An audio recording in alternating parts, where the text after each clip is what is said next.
Hello, everyone, and welcome in. This is Aaron St. Dennis, the FF Mad Scientist, and you are watching Rat Pack Fantasy Football.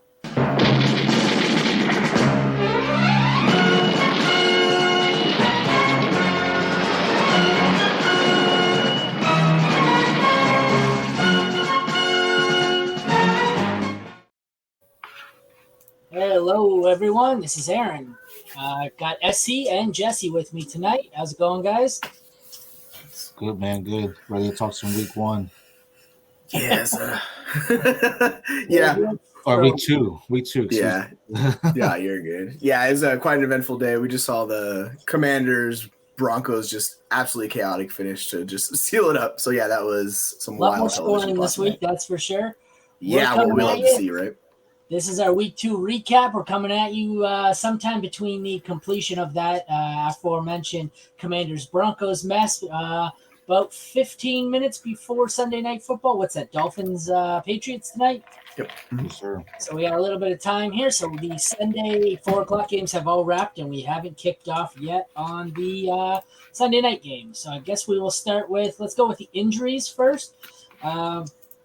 Roll through a couple of significant, well, I don't know if anything was significant. A lot of concussions and soft tissue injuries. It doesn't seem like we had anything significant or no J.K. Dobbins issues.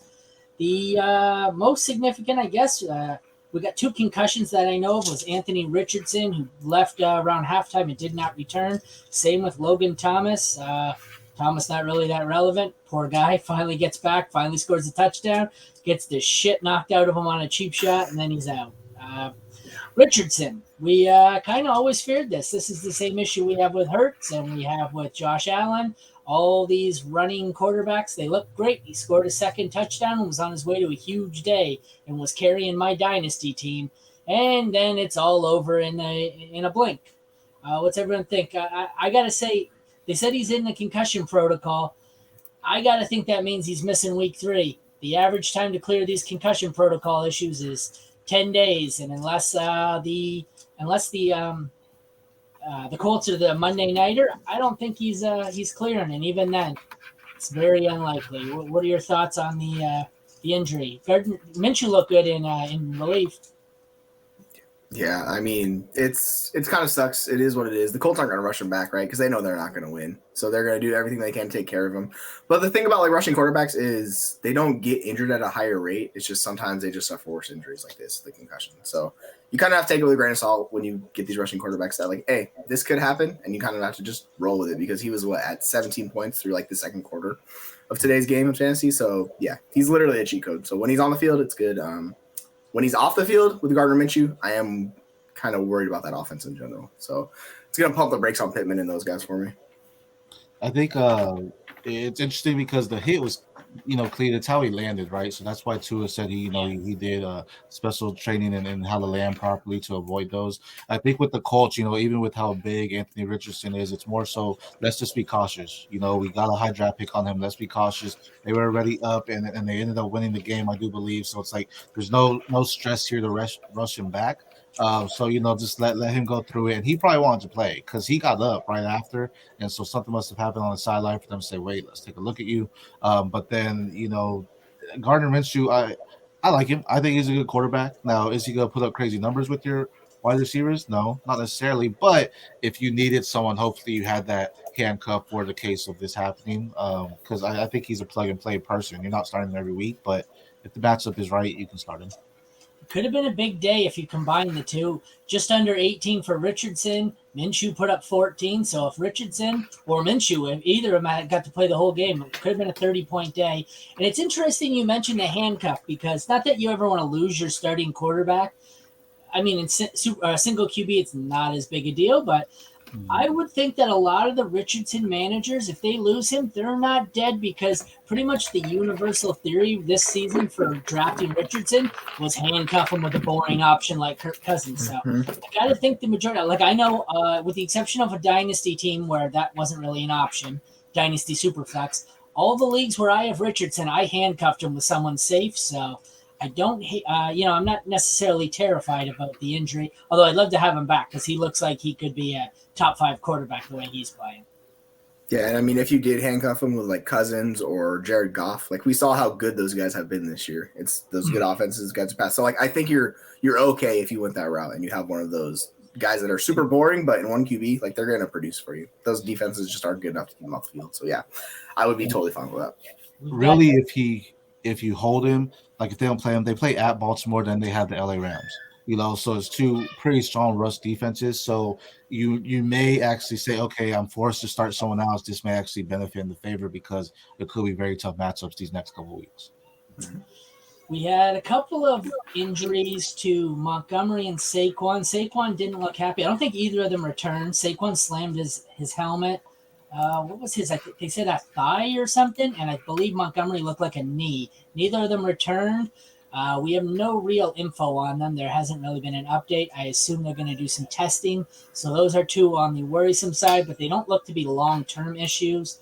The other side, we have some receivers who played through injuries. Devontae Adams, Garrett Wilson, and DK all dealt with a myriad of different injuries, but all of them, as I said, played through them. So we'll just have to monitor that and see how that goes. I guess we can get into some of the recaps here. Looks like I have Tampa Bay and Chicago queued up as my first one. Let's see. Let me bring up the stat lines for Chicago. Chicago, we had a decent day for Fields, 18.5 points, but, not week losing, definitely not week winning. The two running backs in Herbert and Roschon both look like they about split the production. Cole Kmet was probably a low-end tight end one for the purposes of this week. And we had DJ Moore and Chase Claypool both put up usable fantasy points with 16 and 12 respectively. I guess you guys notice anything there that really jumps out to you with the Bears before we move on to Tampa? Let me see. No? Anybody? Sorry. No, you guys got quiet. Justin Fields, it's crazy seeing him not be, to me, what I thought would be more with DJ Moore. They did have 6 receptions for 104 yards, but I expected this guy to come out the gate and just be dominant. It is interesting that they're playing with the Roschon Khalil Herbert share too. I just think they were all over them with Tampa. Tampa was all over them, and it kind of just shut them down completely to not be as efficient and electric as they can be with a quarterback like Justin Fields. Herbert actually outsnapped Roschon, so that's interesting.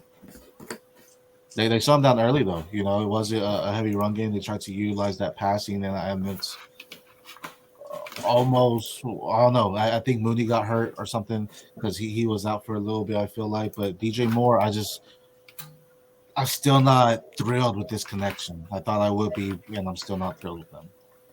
Yeah, in a game where they lost by double digits, they still only threw it 29 times. Like, that's them increasing the pass volume, right? And it's still not a good passing volume outfit. So that's kind of the worry that's been with DJ Moore this entire time. He saw 7 targets, which is nice. It's respectable. Mm-hmm. It's just really hard to be a super efficient fantasy player under that. And this was a very, the Tampa Bay is a pass funnel defense. They want you to run, they're a run funnel defense. That's what the strength of their defense is. So, this is the ideal matchup for someone like Roschon or DJ Moore and those guys because they need to pass. And you kind of see how it just doesn't work out with Fields sometimes. But I just have issues with the way they're using that offense in general. It just seems like you're setting Fields up to fail. So, hopefully they get it figured out and change it because he still only ran 4 times, and the offense just looks gross watching it play today. Yeah. The better fantasy days belong to Tampa. Baker outscored Justin Fields. He had 21. Rachaad White bounced back, and he also had 21. Cade Otton was decent at 10. Godwin had 11, and the big day went to Mike Evans in his 30. Anything here jump out at you about the Bucs? Guys? Big Mike. I mean, we faded Mike Evans to oblivion. He was going that 7th round range a lot of times, and if you took him there, you're loving life right now. Obviously, Chicago's defense is trash, so they can't really stop the pass, and we saw that. But, yeah, it's an ideal bounce-back matchup for Rachaad White. Godwin was involved, and Baker looks respectable. So if you get this performance from Baker, you're looking at basically the 2022 Seahawks, what Tampa Bay is masquerading as. So we'll see how the better matchups go, but overall, you have to be impressed with Tampa Bay's offense today. Yeah, I mean, I agree. It's nice to see Baker connect with someone like Mike Evans. That's just it shows he can do it, right? It kind of just all threw him away there at that point. The big thing with me was Rashad White. A lot of people kind of pushed him out after that week one performance. Now he came back and just dominated, carried it. Majority of the snaps, 17 snaps, and didn't have over 100 yards, but yeah, he still, got 73 yards and a touchdown. He just likes seeing them that they're giving him the opportunity because he is someone that can take the bulk share, and that's what we all wanted going in, seeing him be the leading rusher, and he showed that he can do it today. Moving on, we have the Falcons who pulled out a 25-24 upset over the Packers. We have a weird day here. Desmond Ridder looked terrible for a while and somehow put up a big day with 25 points. The Tyler Algier hope has quickly been dashed, and we've seen what we all suspected. Bijan had a 73% share. He put up 21 points to Tyler Algier's 4.8. Jonnu made us all hate our Kyle Pitts shares as he put up 9 points to Pitts' 3. Drake London finally showed up. He had 18 and a half points, and Mac Hollins had 10 points, and it could have been more if they had given him credit for a touchdown that was lost to a stupid rule. What do you think here for the Falcons? Looks like Ridder may be usable for fantasy, even though he sucks, and it's pretty much just Bijan now. Yeah, that's what it feels like. You're going to have these boom games from Drake London where he might disappear for a game, and then this week where he gets involved, he looks good because he's a good wide receiver. The interesting thing is they still gave Algier 16 carries, but it just didn't matter. And that's kind of the problem with him is he needs to find the end zone. He's not going to be used as a pass catcher because Bijan's an incredible pass catcher, so why would you pass it to Algier when you have Bijan, right? But it's just something to keep track of. The offense is – you have Ridder. He's not a good quarterback, so it's going to be a lot of up and down weeks where sometimes they're good, sometimes they're bad. This is the most scared I've been for Pitts. To not include the tight ends in the passing game is one thing, but to include the tight ends and have it not be Pitts, that's scary, man. They went to Jonnu. That's man. But I'm gonna flip it and say I love it. This is what I was saying all season. Bless you there, Aaron. But then with Ridder, this was the game script you want to see. You want Bijan to get his 15 plus carries a game. You want Ridder to throw 30 plus passes a game, and you just see them both be effective, and that's something that can benefit. And I think they threw everyone off having that 2 double down running back. I mean, they, as you mentioned, they still ran with Tyler Algier, but the effective guy is their Bijan. But then Ridder finally was able to capitalize on that effective run game and take a little bit off it by making some effective throws down the field. He connected with Drake London, got the touchdown. And he made a bad mistake with his interception, and he needs to get the ball out quicker. But I'm liking what I see, and it's not. To me, the NFC South is still really up for grabs, So it could be the Falcons, and that's a playoff team. So Ridder just needs to do what he did today: 1 touchdown, 1 interception, over 230 yards, 237. That's effective enough to get you some good points. And you have someone like Bijan that can just cut it out the pass or the flats and get it, and then run it out. Let's do it all day. Yeah. On the other side of the ball, we had Jordan Love, who put up 26. He actually looks like he may be a serviceable low-end QB1, maybe more likely a mid to high-end QB2. A.J. Dillon had a ton of volume here and did absolutely nothing with it. He had 7 points. Musgrave was kind of a disappointment. He had 4.5. Romeo Dobbs also disappointing with 5 because it all went to Jaden Reed, both touchdowns and almost 20 fantasy points. Aside from how good Love and Reed looked, is there anything else notable here? Like, you had 2 really, really good performances and a bunch of disappointment on the back side of the ball here. This game was weird. Musgrave led the team in target and routes run by a lot, and Jaden Reed was 3rd or 4th, I saw. So it might be a little bit of outlier situation. Like, you're normally not going to get a player who's 4th in target or routes run and leads the team in targets. That just usually doesn't happen. But it just kind of game script how it worked out, where the Packers got up to a big lead and they kind of sat on it, and then it allowed Falcons to come back. So this game was just kind of weird for both teams in general. But yeah, I mean, what we've seen the last year plus of Dillon is kind of the same. He's just not an efficient back. And you give him a chance, and it's just kind of like you don't want to start Dillon unless you have to. And even then, you get 7 points today? It's just, yeah, I'm not too interested in Dillon anymore, to the truth. Yeah, I think we kind of saw what he was. If we saw Aaron Jones with 15 carries, he's at least getting a touchdown. He's at least getting in the end zone, something like that. He's more effective. So kind of scared about A.J. Dillon. Hopefully you probably cuffed him if you had Aaron Jones for the sense of Aaron Jones just getting older and over there. But outside of that, they have nobody else. I mean, they have AJ Dillon and no one else. If Aaron Jones is a longer term, injury, they may need to go get someone because there is no one else in that backfield. Jaden Reed's nice, and it'll be interesting to see what happens with Watson when he comes back. If Jaden Reed is still going to be that guy that connects. A lot of people are talking about him in training camp, and it's nice to see him get some love.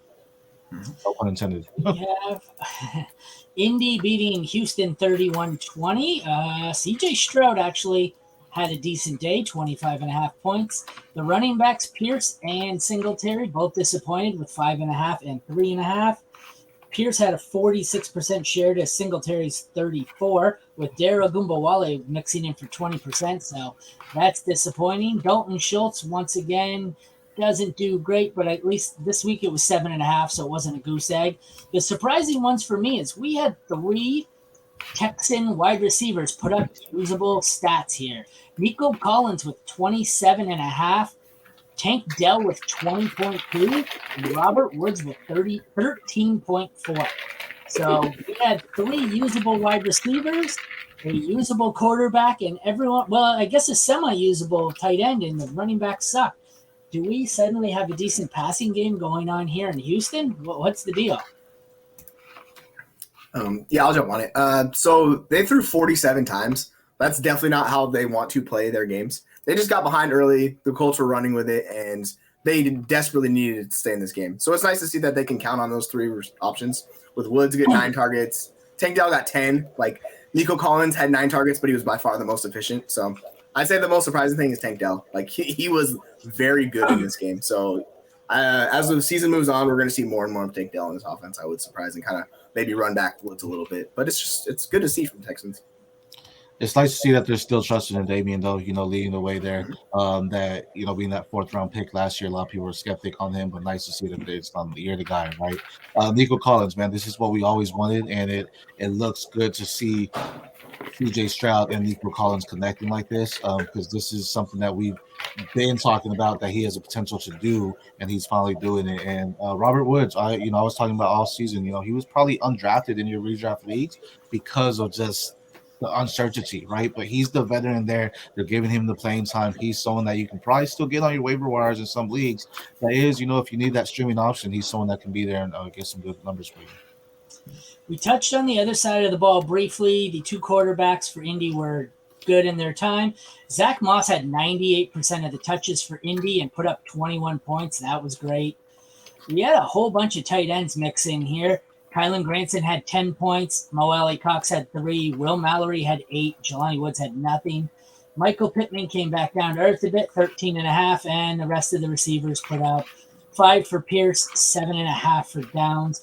Anything noticeable on the other side of the ball here other than Richardson looks to be a bona fide stud if he's back and healthy, and Zach Moss looks like he's very much startable until JT comes back. Yeah, that's the main thing you notice there between Zach Moss and last week Deion Jackson. Like how the difference in talent between those 2 guys is very abundant. I will say Pittman saw 12 targets, so if you're going to see this guy getting all those targets, he's going to perform a lot better than that. It's just he had an inefficient day. I would just shake it off and throw him back in the lineup again. Yeah, I just want to see another wide receiver step up. 12 targets. The next one up to him was 5 with Josh Downs. So I just want to see another wide receiver get a little bit more. It's hard because Richardson, if he has the ability to run, he's going to go ahead and run the ball. But we know he has a cannon arm too, so he has some fast receivers: Alex Pierce, Josh Downs, and some big tight ends that are all like over 6'7". It feels like I want to see him throw the ball a little bit more and just let these guys unleash. So Pittman, I guess. We're a lot lower on Pittman if Richardson's out next week. I assume none of us really want any part of Gardner Minshew. Although Gardner Minshew's been startable. So what are your thoughts? Pittman may still be something good. I mean, it may be more effective as a passing game now, where they are going to use the quarterback's pass because Richardson's not taking out the backfield. Yeah, you'll see more total passes in the offense. So, I wouldn't treat it as such a bad thing if Gardner Minshew. We've seen Gardner Minshew have good games before, so I could see him supporting Pittman. I just don't know about the other options. I wouldn't trust anybody else. All right. Yeah, as mentioned, they play at Baltimore than LA, so maybe not so much. Yep. We have a Seattle 31 win over the Lions in overtime. We'll start with Detroit here. Gibbs got 71% of the touches, but that's because Montgomery went out to injury. Then they actually gave Craig Reynolds a whole bunch of touches. I have no freaking clue why. So Goff had a monster day. He had almost 30 points, just a shade under. Gibbs had 12.6. Montgomery had 12.4. Laporta, another solid week with 13.5. St. Brown with 14, and Josh Reynolds had 23.6, and Khalif Raymond had 13.5. So some big numbers here by the Lions, although I feel like it probably could have been an even bigger day. They left a lot of points on the board and kind of disappointed, but they've got a lot of great options here. Goff, both running backs, if Montgomery is healthy, Laporta, St. Brown. If Montgomery's out next week, Gibbs is what? Top 12 against top 12 against the Falcons. So he's top 12, right? top 6. Just fire him up. Don't even worry about it. Just enjoy the ride. I was surprised how inefficient they were on the ground. Like I expected them to be pretty good because their line's so good, but they just couldn't generate any push up front. So the running backs were stalled, and we saw you see it. Montgomery was a much better rusher today, but Gibbs and Reynolds just did nothing. So they kind of just had to switch it up a little bit. But credit to Seahawks. They forced them to pass, and they held their own. Is Josh Reynolds a solid flex? I said that in the show this morning that Josh Reynolds, I think all season long is going to be a flex-worthy player because I don't think Jameson Williams is any good. I think he's a bust when they come back. So I already had Josh Reynolds as my flex in a bunch of leagues. I don't think he's 23.5 points good, but I think he's 10 to 15 every week. So I am in on Josh Reynolds as a flex when you need him, or a waiver wire bye-week replacement when we get there. Yeah, we got another 6 targets from Laporta, so fire him up. Just roll with Laporta too. He looks great. He is surprisingly reliable for a rookie tight end. I guess we'll flip to the other side here. If I can find the damn Seahawks, there they are. Geno, 27. He had a decent day. Kenneth Walker had 61% of the touches to Charbonnet's 18. They also mixed in DJ Dallas a bit, but Ken Walker put up another solid day, 18.5. So he is proving to be a huge value at his ADP. Charbonnet had 5, although he did get stuffed on a couple of goal line carries. Well, not goal line, but inside the 5. We got another team here with 6 different tight ends who put up halfway decent points. Fant put up 10, Disley 7, Parkinson 6, a whole bunch of these tight end rooms. This is why tight end's so bad. The teams that do have points going to the tight ends, they're splitting them up between 3 of them. Then we had a pretty decent day in the wide receiver room. Lockett had 25, almost 26 points because of the Metcalf injury, who had 13.5. JSN put up 9. So we've got some very much fantasy relevant players here. The tight ends we can largely ignore, obviously, but looks like we're going to have 3 decent receivers, a quarterback, and 1 running back here. But I'm glad I had no shares of Charbonnet because I said he was a fade, and 2 weeks in, he has, what does he have combined here? Nothing. He's got 9 touches, 9 opportunities. Yeah. 6.1 points through 2 weeks in fantasy. So I need to double check it because it seemed low, but he sucks. So I said that. Thoughts? Kenneth Walker looks nice, man. A lot of people, myself included, were saying Charbonnet's gonna take it over, but it looks like they trust him. Kenneth Walker, he knows that offense, knows what to do. And Lockett, man, you can never fade this guy. He's someone that just gets the ball. They give him targets. They know they love what he can do, whether it's stretching the field or doing some nice route running. That's very nice, So I still in Dynasty, you're still going DK 100%. But if you could try to get Lockett, man, he's someone that can help you in a win now team. Yeah, the ADP difference between them this season was just absurd. DK is going round 3, Lockett's going round 7, and I'm like, what are we doing here? We've seen this time and time again. But yeah, Lockett's that guy. He's always been that guy. He's really good. I get it, he's old, but you just trust him. And stay patient with JSN. It's gonna take him a little bit of time in this offense, but he's slowly coming along. So it's more second half play for him, but he looks good as well. It's just you don't want the tight ends. It's a zoo. I can't say Noah Fant. You just want the 3 wide receivers in the running back. What was the DK injury? It's a rib injury or something. Oh, was it? Okay, he came back. So I feel like he went through a rib injury some of last year too. So it could just be just cautious. Yeah. I know the Seahawks won, but Geno's decision making looked terrible. He took it, what is it, a 17-yard sack on fourth down or third down when all he had to do was throw it away at the end of the game. That Geno was looked weird. terrible. It was like he was running out the clock almost, like I don't know because what it the was hell he's doing. it was the end of the game. It didn't make any sense. It was a terrible play. We have the Titans 27-24 over the Chargers in overtime. I don't know what the hell's wrong with the Chargers. I think their defense just really sucks, which is good if you have their fantasy players because Herbert put up another good day, 27. Josh Kelly got 78% of the touches and put up 3 points in his effort.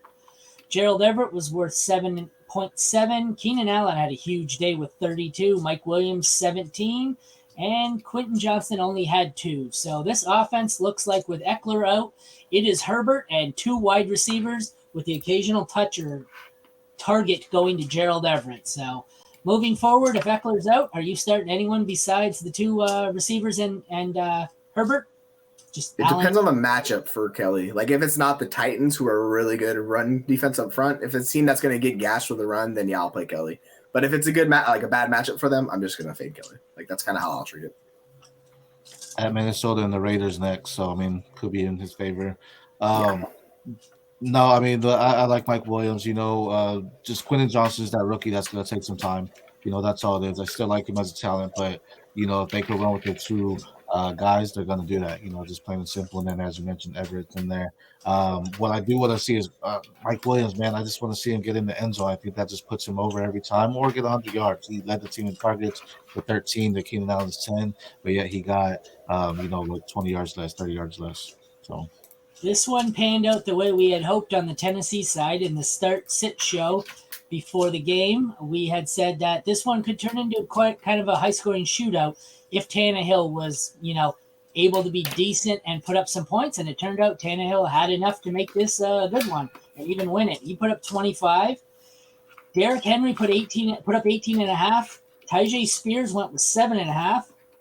We have Chig who got on the board with 7.5. And then the receivers kind of spread the ball all over. D-Hop had 8, 11.5 for Burks, 7 for Chris Moore, and 11.5 for Nick Westbrook-Akine. So this offense looks like it's Tannehill spreading the ball all over to a bunch of receivers and tight ends and handing it off to a kind of looks like almost a 2-headed monster here at tight end. It was 73% of the snaps for Henry and 35 for Spears. So Spears is getting quite a bit of run, and it looks like he was getting all the 12 out of 14 snaps on 3rd and 4th down. So Tyjae Spears is obviously the pass-catching back here, which I think is going to keep, really limit Derrick Henry's potential. Not that he was ever a pass-catching threat, but when he's going to be one-dimensional this year, it's kind of the Nick Chubb, Kareem Hunt argument. It's going to be he's going to have to. I know he can rush for 2,000 yards, but it's going to be just on 2,000 yards. So, what are your thoughts on the Tennessee side of the ball?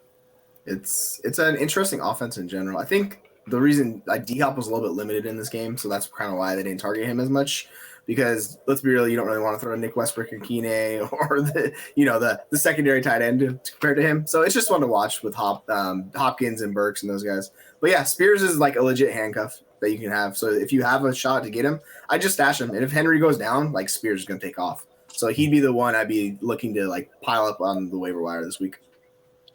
Every king needs their prince to groom, right? And that's what they're doing with Spears. He's a dominant running back too. But when you have Derrick Henry, sorry, bro, you gotta wait your turn. With the Nick Westbrook-Akine, sell him. If you got him, sell him with what you can. Because definitely a touchdown dependent guy. But the guys you want here are Burks and Hopkins for sure. Yep. We have Baltimore dropping Cincy to 0-2 with a 27-24 win. Baltimore side, we had Lamar Jackson with 28 points. The running backs, Justice Hill had 54 to 46% for Gus Edwards. Gus ended up with 12 points, though, to Justice Hill's 8, so that's a bit backwards. They split 3rd and 4th down evenly. Justice Hill got all of the inside the 10 work. It looks like 6 out of 7, but yet Gus was more productive. Mark Andrews came back to life for 15.5. Zay put up 12, Bateman 5, OBJ put up 6 who left. Devin Duvernay had 2, And Nelson Aguilar had a huge game with 17. So my biggest note here was that the wide receiving room, Flowers looks to be the guy. And then Beckham was hurt. Bateman looks useless. And when they needed a second guy or third guy, I guess if you want to include Andrews, they just threw to Aguilar. I just don't know if he was being covered, but I like my shares of Zay Flowers. I think he's onto something here. And I think he's easily the number one in this wide receiver room. But what are your thoughts in general about Baltimore's offense here? Same. I mean, I think Zay Flowers is the guy you want with the running backs. I mean, if you need a stream, I'm sure, but I mean, I'm not. I'm not trying to actively go after them in the waivers or anything. And it's just, I was never in on Odell. I think it was just a guy to go in there and teach the wide receiver room. But Zay is the guy, and Nelson Aguilar. I mean, you're hoping that a tight end happens there. Yeah, it's nice to see Mark Andrews back and establish himself as one of the best tight ends in the league. Like he said, "Hey, hold my jock, I got this." But yeah, it's the thing for me is Bateman basically is running similar routes to Aguilar, going deep, and Aguilar severely out targeted in this game. So that's kind of what worries me about Bateman. I just feel like he's going to get lost in the shuffle on this offense. I really just want Zay. I'm not interested in the running backs like we talked about this morning. Yeah. It's just kind of a bag of mystery. You don't know how it's going to go. I mean, Edwards has been the more efficient running back in his career, but they're still splitting work.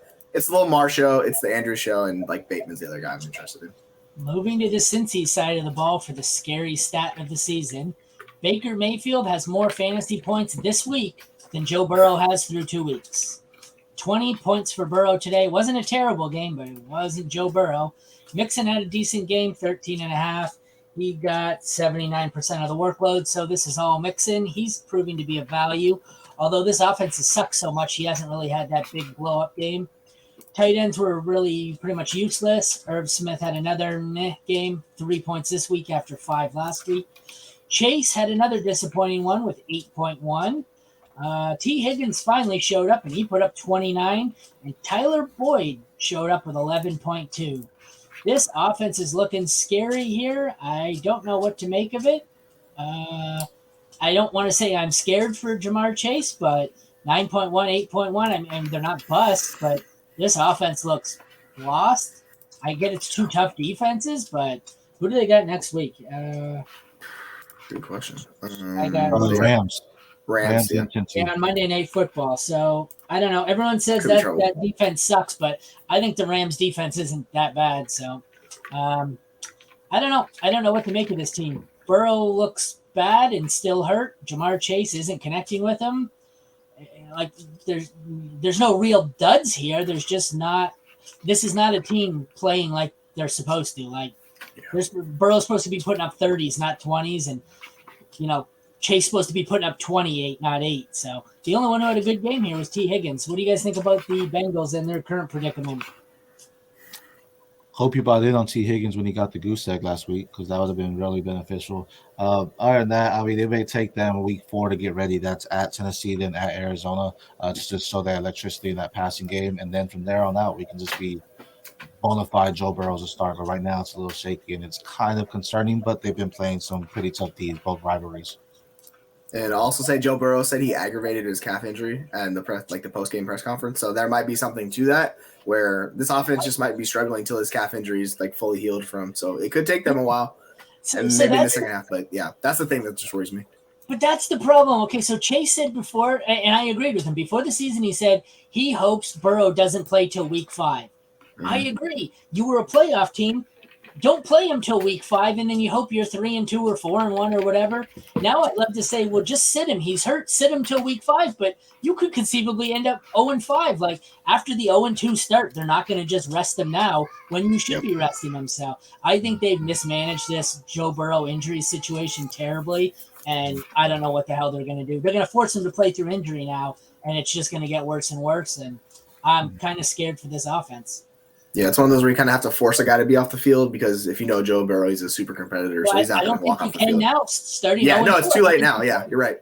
It's too late now because the season will be over. Yeah, you missed your chance. You missed your chance to start, bench him 0-5 or bench him for the first 4 or 5 games. But we will move on to the Buffalo Bills beating the living crap out of the Raiders. I believe it was 31-10. Josh Allen had a great day, 28 points. James Cook finally showed up. He got 59% of the touches. despite the fact that somehow Latavius Murray was involved in this. And then Damian Harris was third in snaps. Cook had 20.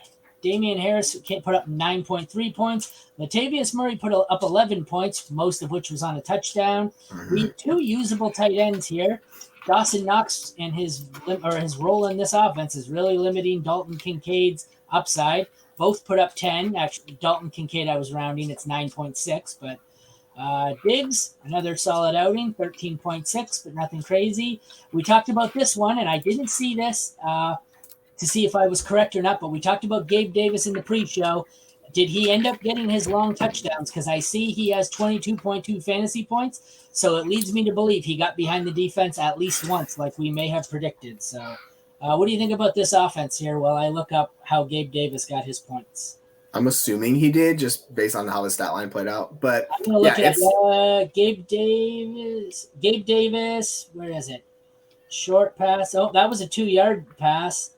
Oh, he had his touchdown was only for 2 yards, but he had 92 yards.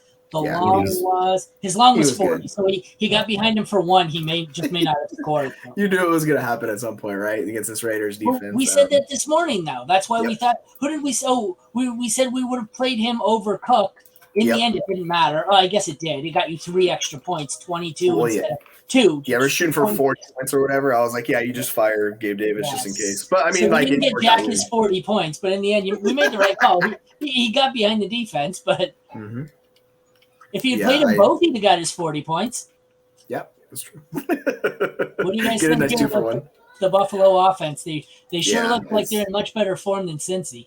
Yeah, Cook, it's James Cook. Like, he's the takeaway. He's involved. The only thing that's limiting him is the lack of goal line opportunities, which might never arise in this offense. So worst case, he's like a solid RB2, and he's just efficient back. If he ever does solely chip into that, that's the thing. Like, so both both those guys got a touchdown. If you give Cook those touchdowns, it's just an all-star. Oh, he's huge. It's 40 points. That's what I'm saying. So if he ever gets that goal line work, then he jumps into the RB1 consideration, like a ridiculously good asset. But like right now, he's a solid RB2 for you.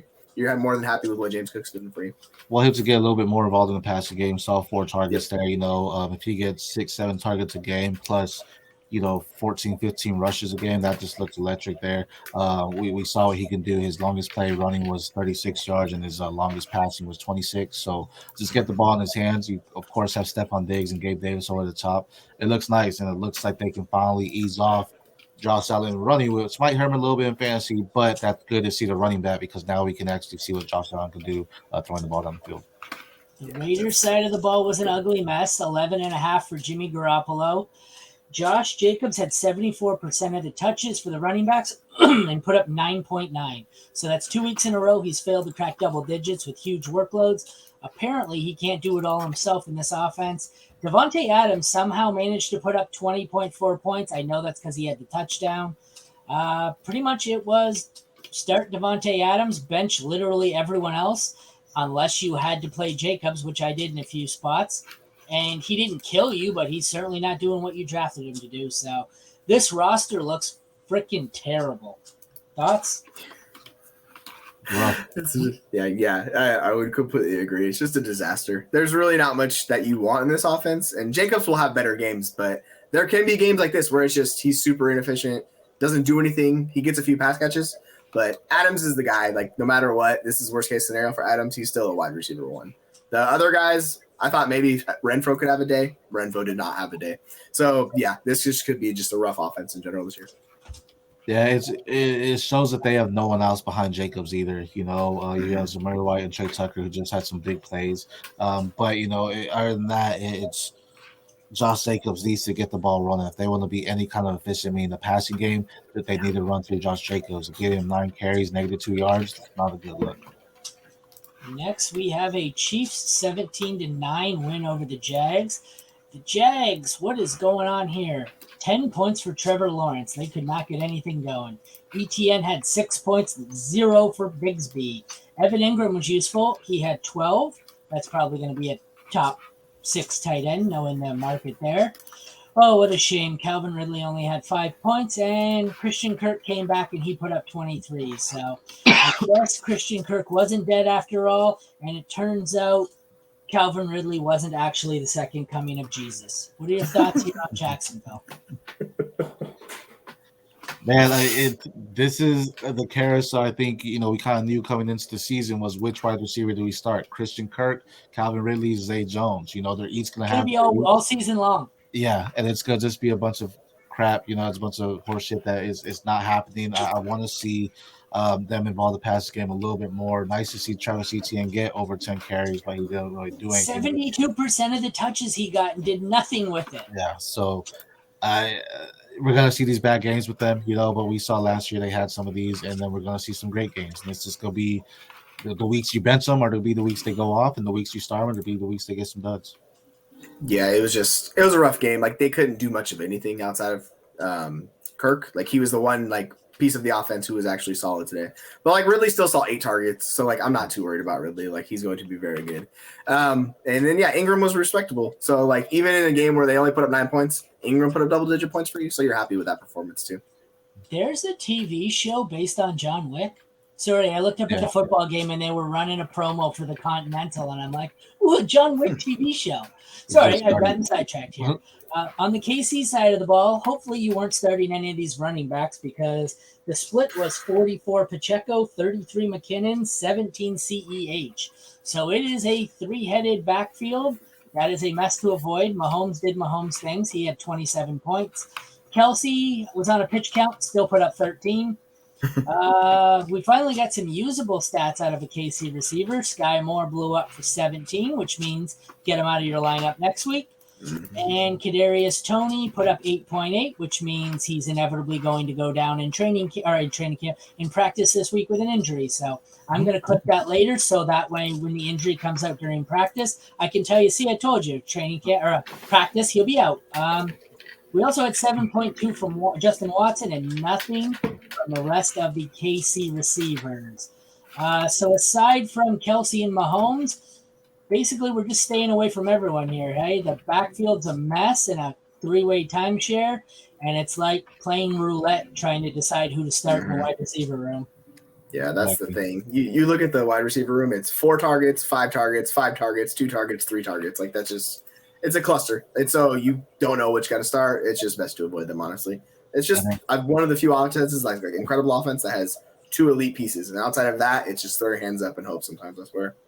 And then they have, you're saying all the targets, and Kelsey has 9. Kelsey's the only guy you want there. Pacheco is getting, got 12 carries, did have nice that they're giving him that lead back. But, man, can't we just wonder what would Patrick Mahomes be with an elite receiver? It's just it would be nice. Go after Tyreek Hill. Tyreek Hill there, just we've seen what he was. Yeah. So that's what people thought Kadarius Toney was going to be. Yeah. We got the Niners holding on for a 30-23 win over the Rams. God, I can't believe Puka Nacua is actually a thing.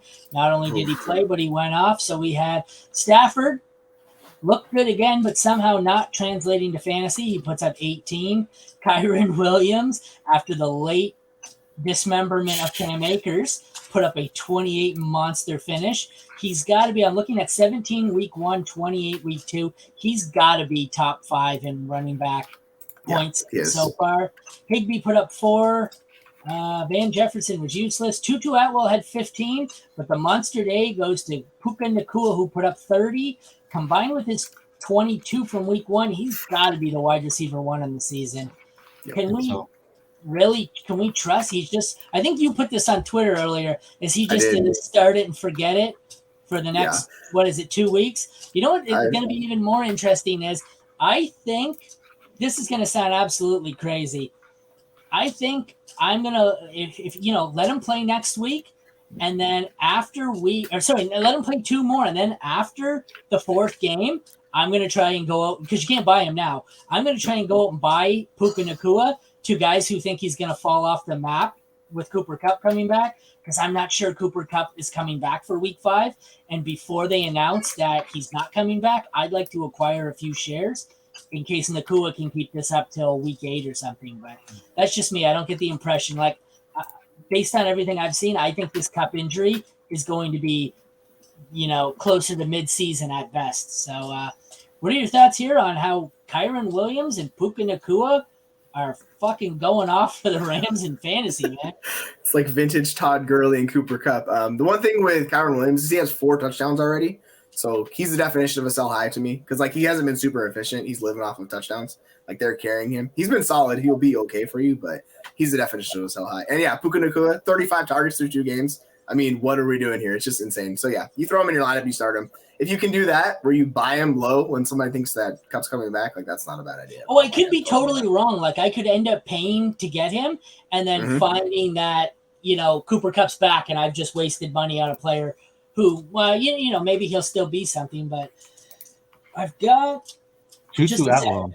I know we couldn't find this earlier, so sorry to interrupt, SC. I've got Deepak's injury updates here, and we'll see what it is. So we've got a couple of them. Barkley, video suggests severe high ankle sprain or a fracture. Average 4+ weeks, he's thinking. IR surgery likely. That is not. Remember, 2 years ago, his high ankle sprain derailed his whole season. So, like, when he was coming back and he had that ankle sprain, his season was just destroyed. So he knows this very well. It's going to be. I wish I knew. Yep. Anybody get the stats on that game while I'm reading the rest of these? I want to see. Oh, fumble here on the Pats, but I want to see who got all the carries, whether it was Eric Gray or Matt Breida. But Matt Breida. It was just one. Matt Breida just got one carry after. Oh yeah, because he went out late. You're right. Joe Burrow, Burrow's risk of further injury. He thinks that the Bengals should rest him for 2 to 3 weeks, but he can likely play. We discussed that. Richardson, 40% chance of him clearing the protocol for week 3. Blah, blah, blah. David Montgomery, video is concerning for his knee, but his comments suggest it's a thigh bruise. Data favors him playing in week 3 with low impact. Devontae Adams, concussions not confirmed, but a helmet-to-helmet, blah, blah, blah. If he's concussed, 60% likely to miss the week. OBJ, comments suggest a mild ankle injury. Likely still able to play next week. ARSB was only cramping, likely no impact next week. Garrett Wilson, coach said no concern, and the wind was knocked out of him. That's all that happened. Terry McLaurin's turf toe looks to be progressing. He looks to be almost at the full speed. Christian Watson, what's he say? Expects him, thinks there's a high chance of him playing next week. Is there anyone else relevant in here? No, that pretty much is Deepak Chona's injury wrap. So we've got, like I said, looks like Barkley and David Montgomery are the 2 severe ones there to monitor outside of the concussions with Adams and Richardson and whether or not they're going to clear the protocol. So, yeah, that's not great. Not a great look there. If you had Barkley or Montgomery, they were both playing well, and it sounds like at very least Barkley could be out a month here. Anybody? I know we're not talking that game right now, but is there anyone? Do you want Gray or Breida? I'd go Breida. He's been on the field and played. I don't know what they're going to do with Gray, so I'll take a bet on Breida of the 2. Jesus. Yeah, I mean, I've stats Gray where I could, but when they can plug in a running back, sometimes they do have some good effective games because they can run the ball efficiently sometimes.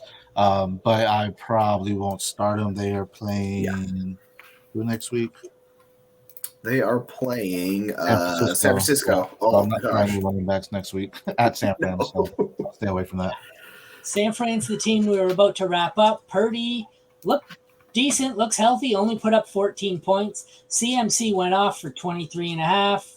Kittle, another lackluster outing with only 6. He's got 11 points through 2 weeks. It was Debo this week. I think somebody said that earlier on the pod that they thought it was a Debo week. He put up 22 and only 7 for Ayuk. So this looks another one where it's play McCaffrey and then take turns throwing a dart and hoping it's either a Samuel or an Ayuk week. What are your thoughts here on the Niners offense? Well, Debo did that because he put up 5 carries and got a rushing touchdown as well. In the passing game, it was still kind of fair. Ayuk put up 43 and he put up 63 yards. So I still like Ayuk better as the wide receiver because Debo, you do need that touchdown or him involved in that running game because I think Ayuk can still be the lead receiver moving forward. Yeah, that's kind of the thing. Like Ayuk kills man and Debo just eats in zone. So if you know the defense and like how they're going to lean, you can kind of pick and choose. But yeah, if Debo is getting that usage on the ground, like that's awesome. That's what we love to see. So if that holds up, like he's gonna get a boost. But yeah, you're gonna start both those guys no matter what. I think Kittle's the one that worries me more, actually. Like, he seems like the clear fourth option in this offense. I have a sidetrack question here. Are you guys watching the Sunday night game? Mm-mm. Okay. So at the end of the first quarter, it's 3-0 Dolphins, which begs the question, is the Patriots defense that good or is the Chargers defense that bad? Both? A little bit of both? Yeah. Yeah, I think so. Chargers, I think we're going to be targeting in fantasy all year, and we may just want to fade the Patriots as a matchup. But. Well, Belichick, too, I think just knows how to play properly against his division rivals, right? So, I mean, it's always tougher games whenever the quarterback goes against Belichick. We'll move on to the Cardinals, who blew a 20-point third quarter lead or 17-point third quarter lead to lose 31-28 to the Giants. We had Josh Dobbs going to finish as a top 5 or 6 QB this week with 27 points. James Conner was salvageable with 16.6. I guess that's a good week. Ertz was good with 12. McBride had 5. Hollywood Brown finally showed up. He had a touchdown for 17 points. Michael Wilson put up 8.6. This Cardinals team is a freaking mess. I don't think I want any part of it. Even James Conner, Hollywood Brown, like I know they both had decent fantasy days, but I don't think I ever want to look in my lineup and see an Arizona Cardinal, even if I think Connor's going to volume his way to a decent finish and Hollywood Brown's the only pass catcher. I don't want anything to do with this team. Thoughts? It's kind of weird. They look a lot better than people thought they were going to look. Through 2 games, they've been respectable. Where we thought they were going to get much. Like, yeah, I mean, we were like, oh yeah, target the Giants this week, and they just absolutely got shredded. To be fair, though, is maybe the Giants' defense really bad because they look like shit 2 weeks in a row here and got absolutely lit up. Too. I'll say the one guy I want from the Cardinals is Ertz. Like, he's a tight end who actually gives you points and you can be used. And in Dynasty, I'm selling McBride. Like, if he can't beat out an old decrepit Zach Ertz for like snaps, I'm just done with this guy. So that was my takeaway. I have a share of Trey McBride in my work league, and as I was looking through the stats here and compiling my numbers, my first thought was, well, it looks like I'm going to try and sell Trey McBride this week. So, I think this is just your NFL game scripts just saying we need to make the Cardinals look good so Caleb Williams comes out because he'll generate money in Arizona right now. SC going next level thinking. Way outside the box. That's good, though. I like that. That is good. Daniel Jones with a 36.7 fantasy point day, most of which came in the fourth quarter. Saquon, 27 points, a huge day, but like we said, he looks like he could be hurt significantly. Waller put up just under 14. Hodgins had 14. Slayton, 9. Hyatt looked great with some deep throws here for 12 points, but this is another one where it looks like we want Daniel Jones if you have Superflex, Barkley, Waller, and then I don't think I want to play guess the receiver here in the receiver room with 1, 2, 3, 4 different options who all put up 6 or more points. What do you guys think about the Giants? That's a hard pass. You could, like, we're going to talk about we talked about the running backs a little bit. You can play one in the flex if you're confident in it, but the floor is really low with both those guys. It's the Darren Waller offense, and with Saquon going, it's going to be heavily even more enforced with Darren Waller. So Darren Waller is the one guy besides Daniel Jones that I'm going to play. The interesting thing would be if Saquon's injury is severe, like he's out for some time. I mean, this would be good teams to go get Leonard Fournette or Kareem Hunt, right? Just how they can use him and be effective with them. So that'll be interesting. But Daniel Jones, I think right now after that stat line, he's number 2 quarterback on the week, behind Kirk Cousins. So I like him. I'm a big fan of him. It did take him some time to get used to it this last game. And then Jalen Hyatt, exactly what he did is what you want to see. Him just went over the top. Now we just need to add that touchdown onto it. What was that, Jesse? A double glitch. I don't know. It happens every time we record. Once in the recordings, it always just disappears. I was like, what the hell? I'm like, who's unscheduled joining the show? And then I looked at him like, just me twice. And then it added both cameras. Okay. That was really threw me off too. One of the games that was most disappointing for me, my upset was the Jets. And I just thought their defense was awesome. They did not show up. It was a 30-10 win for the Cowboys. Zach Wilson looked like Zach Wilson. He put up 15. Breece Hall, Dalvin Cook both put up under 1 point. Michael Carter led the running backs with 2 points. Ty Conklin had a salvageable day by putting up 10. And then Garrett Wilson put up 18.5. And it turns out Garrett Wilson is so good that it doesn't matter how bad Zach Wilson sucks. So aside from moving Garrett Wilson back into the must-start range here, no matter who's the quarterback, are we playing anyone else here? The wide receivers are useless. I guess you could stream Conklin. I'm not trusting any. I don't think I was trusting any of these running backs to begin with. But do you want anything to do with any of them? If Garrett Wilson's hurt, do you want someone just as a stream option or anything? If you need someone who are you getting at wide receiver if Garrett Wilson goes down? No. But we've done this with Alan Lazard in Green Bay. You know what you're getting, yeah. When Devontae Adams was hurt, we said, "Oh, it's got to be Lazard," and then he shit the bed. But I thought, didn't we just say it looked like Wilson? It was just he got the wind knocked out of him.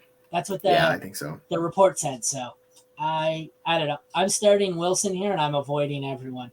My takeaway is the Cowboys' defense is freaking phenomenal. Like, they just bodied two teams into oblivion. So we'll see. I'm not sure they play next week, but man, the Cowboys' defense is a must start. Yeah, they get Arizona next week, so good luck, Arizona. Oh, who's this? Who's gone? Oh, a shoestring tackle. Who's 17? Is that Mostert? Who is that? I couldn't see. Oh, it's Waddle, of course. Yeah. Waddle is a shoestring tackle away from being gone. So moving to the other side of the ball, we have Dallas. Their defense and their kicker both put up 16 points or more. Dak put up another one for a surprising fantasy output. I mean, Dak was all right, 24 points, but considering how much they're scoring, I don't it's not there because they're running the ball out so much. But Pollard, 16 points. I don't know. For how much usage he's getting, I haven't been impressed with Pollard. Ferguson looks like a solid streaming option with 10 points. CeeDee Lamb put up a big game with 25.5, and pretty much every other wide receiver was useless. So are we just basically the big four here? Dak, Pollard, Lamb, and if you want Ferguson, if you're desperate. Yeah, I'd say that's it. A lot of field goals here, man. If they can close, these guys are putting up big numbers. Yeah, that's very true. I guess we will check out our last game here. What was the score of this? It went back and forth. Oh, the Commanders ended up holding on 35-33 after a Hail Mary and then failed 2-point attempt. Go figure there. Turns out I said this too in the preseason. I was starting to wonder if maybe Sean Payton was more the result of Drew Brees and less the result of Sean Payton. Because with Russell Wilson, I don't know if Russell Wilson's just washed. He doesn't look all that fucking creative like he did in New Orleans. He just kind of looks like this team is washed. This game ended late, so I don't have any stats for it. So we can just run through the Denver side here and what you thought. Well, I guess we can go through both sides. What were your takeaways from this game? Since, like I said, I don't have the stats inputted yet. Brian Robinson. Go ahead, sorry. No, you're good. Just Brian Robinson. I think that's a good running back. He's gained the volume. He's gained the touches. They want to involve him, so I think that's a good running back. And honestly, I'm probably trying to go by low on Jahan Dotson. I'm still a believer of him. I still think he could be a good wide receiver. And I think this is an opportunity that you can try to capitalize on him for someone maybe like a Tutu Atwell or something like that, because I do like Jahan Dotson a little bit more on the Washington side. Yeah, I'm with you on Jahan Dotson. I like him more in Dynasty just because, man, Howell sucks. This is the thing with these guys. I know people think he's good and everything, but if you have a bad quarterback, it's just gonna lower the floor for both these wide receivers. So until they get a good quarterback, I'm not expecting the ceiling output. It's just more floor plays. They're just good talents. So you buy into good talents. But yeah, can we just pour one out for Antonio Gibson and say sayonara officially, it's all over, because he just did. It's gross. I don't know what they're doing, but yeah. I will put up 27. He was useful for fantasy. I was going to say, I feel like he actually had a half-decent day. He sucks in real life. And how about this? Nope, we have a new QB1, and you know who it was? His name is Russell Wilson. 3 touchdowns on 300 yards and 56 rushing. They came back strong. That was 43 fucking points. Yeah, he brought the heat towards the second half. They were struggling early, but in the back half, they just unloaded it. And freaking, what's his face? Brandon Johnson had 2 touchdowns. It was just Marvin Mims looked great. That was the thing. He had 2 bombs. Yeah, 2 receptions for 113 yards. That's just bonkers. Javonte and Gibson both put up 7.8, so kind of a disappointing day there. I feel like I seen Mims do something. Yep, he did. He got a touchdown for 113 yards. 113 yards on 2 targets, 2 catches, 25.6. So that one long one did him some good there. I feel like I said, I watched a good portion of this game, so I got to wing the stats. But Sutton, 10 points. So that's 2 weeks in a row where he's been flexible, I guess. He put up 12 points and 11 points, but 66 yards and 32 yards, not great. Did Judy play? I don't think so, right? Yeah, Judy, he did. He had 5 targets, 3 receptions, 25 yards. Just he needs time from that injury. Like I think he's like a week or two away before he's fully back to himself. And then you mentioned, Sean Payton not being as creative. He doesn't have an Alvin Kamara, and that was a big factor in his creativity in New Orleans. So now you have someone that Javonte Williams, who's still, I feel like, lingering with an injury there, but they're still trying to utilize him, so let him get back up to speed. And this team could be nice because the defense is actually pretty good. Yeah. And we had Dotson was a bust at 4.2, and McLaurin had a decent day at 14.4.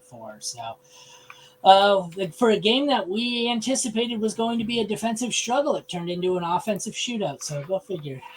I always remember probably 7 years ago, there was a Giants Saints game, and the two teams were by far the two highest scoring offenses at the time, and everyone said, we load up on Giants, load up on Saints, it's the game, blah blah blah, this could be 60-59, but I think the game ended up being 13-10 or something like that. So just goes to show you, in the NFL anything can happen. We have a touchdown here. Who is that? Mostert? Dolphins touchdown. You guys not watching? I can't 31. I got the feed up. Yeah, we Mostert. have a 6-yard rushing touchdown from Mostert to go 10-0 Dolphins. But all right, guys, that is a wrap on our Week 2 fantasy football recap. Come back. We're recording Sunday night, like I said, during Sunday Night Football. This will release Monday, but come back Tuesday for our waiver wire show. I am Aaron for SC and Jesse. Thank you very much for tuning in to Rat Pack Fantasy Football. Take care and have a great night, everyone. Hope Week 2 went better for you than it did for me. Take care, guys.